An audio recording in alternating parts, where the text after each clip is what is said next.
വഖാല തആല അല്ലാഹു സുബ്ഹാനഹു വതആല പറയുന്നു ഇൻ തുബ്ദു സ്വദഖാതി ഫനിഅമ്മാഹി നിങ്ങൾ സ്വതക്ക പരസ്യമായി ചെയ്യുകയാണെങ്കിൽ തന്നെ അത് നല്ലതാണ് വഇൻ തുഖ്ഫൂഹാ വതുഅതൂഹൽ ഫുഖറാ എന്നാൽ നിങ്ങൾ രഹസ്യമായി അത് ഫുഖറാക്കൾക്ക് കൊടുക്കുകയാണെങ്കിൽ ഫഹുവ ഖൈറുൽ ലക്കും അതാണ് നിങ്ങൾക്ക് കൂടുതൽ നല്ലത് വയുകഫിറു അൻകും മിൻ സയ്യിആതികും അത് നിങ്ങളുടെ പാപങ്ങൾ പുറത്തു തരാൻ കാരണമാകും അല്ലാഹു ബിമാ തഅമലൂന ഖബീർ അല്ലാഹു നിങ്ങളുടെ പ്രവൃത്തികൾ സൂക്ഷ്മമായി അറിയുന്നവനാകുന്നു ഈ ആയത്തിന്റെ തഫ്സീറിൽ ചില പണ്ഡിതന്മാർ പറഞ്ഞ സൂക്ഷ്മമായ ഒരു ഫായതയുണ്ട് ആയത്തിൽ ചിന്തിച്ചാൽ മാത്രം കിട്ടുന്ന ഒരു കാര്യം സ്വതക്ക പരസ്യമായും ചെയ്യാം രഹസ്യമായും ചെയ്യാമെന്ന് ഈ ആയത്തിൽ നിന്ന് മനസ്സിലാക്കാം ഇൻ തുബ്ദു സ്വദഖാത ഫനിഅമ്മാഹി നിങ്ങൾ പരസ്യമായി സ്വതക്ക ചെയ്താലും നല്ല കാര്യമാണ് പക്ഷേ ദരിദ്രർക്ക് കൊടുക്കുന്ന കാര്യം പറഞ്ഞപ്പോൾ ഫുഖറാക്കൾക്ക് കൊടുക്കുന്ന കാര്യം പറഞ്ഞപ്പോ വഇൻ തുഖ്ഫൂഹാ വതുഅതൂഹൽ ഫുഖറാ നിങ്ങൾ രഹസ്യമാക്കുകയും ഫഖീറിന് കൊടുക്കുകയും ചെയ്യുകയാണെങ്കിൽ അതാണ് കൂടുതൽ നല്ലത് എന്ന് പറഞ്ഞു.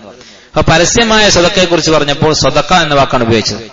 രഹസ്യമായ സ്വതക്കയെ കുറിച്ച് പറഞ്ഞപ്പോൾ ഫഖീറിന് കൊടുക്കൽ എന്നാണ് പറഞ്ഞത്. അപ്പൊ എന്ത് മനസ്സിലാക്കാം? പരസ്യമായ സ്വതക്ക അതും നല്ലതാണ് എന്ന് പറഞ്ഞ അർത്ഥം ഒരു ഫഖീറിനെ അപമാനിക്കൽ അതും അനുവദിച്ചു എന്നല്ല, അതൊരിക്കലും അനുവദിക്കുന്നില്ല. പരസ്യമായ സ്വതക്ക എന്താണ്?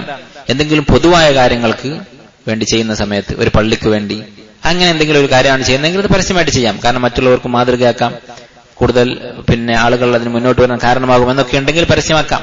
പക്ഷെ ഫഖീറിന്റെ കാര്യം പറഞ്ഞപ്പോൾ അത് രഹസ്യമായിട്ട് എന്നാണ് അല്ലാഹു സുബ്ഹാനഹു വ തആല ഉപയോഗിച്ചത്. അപ്പൊ ഒരു സാഹചര്യത്തിലും സ്വതക്ക വാങ്ങുന്നയാളെ ഉപദ്രവിക്കാൻ, അപമാനിക്കാൻ അനുവാദമില്ല എന്ന് ഈ ആയത്തിൽ നിന്ന് മനസ്സിലാക്കാം.